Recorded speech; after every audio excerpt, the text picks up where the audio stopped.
Ранг листа 3-часовна дебата и многу спротивставени мислења за избор на 8 судии од 45 пријавени. За кривичар во повисокиот суд унапредување не доби Лазар Нанев, председателот на Основниот суд во Кавадарци, за кој претходеше бурна расправа бидејќи на неговата судиска работа во Кавадарци се жалеа обвинители.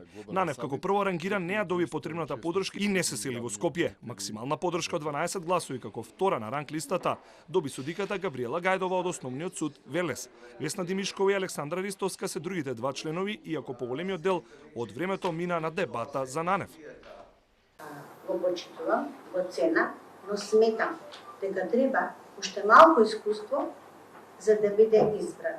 Тоа е моето лично гледање, иначе кажав како менаџер на судот, како на судот, во многу тешки времења, во време на пандемија, во време на недостиг на суди се справуваше онака како што знаеше и можеше. Аз не би се согласил со мислењето на колешката дека затоа што колегата бил председател и со тоа стагнирал како судија и тоа би се одразило негативно или би му требало време да биде во кондиција како апелационен суд.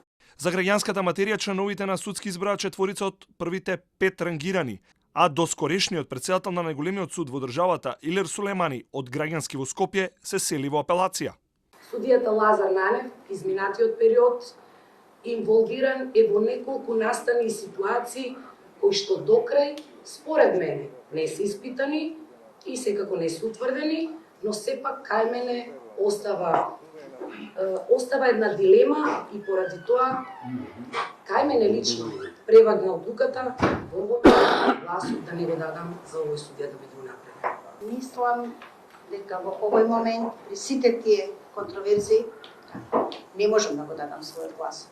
И покрај тоа што е прв на ранг листата, сепак нашата работа е јавна, нашата работа е во името на граѓаните и мораме така и да постапуваме.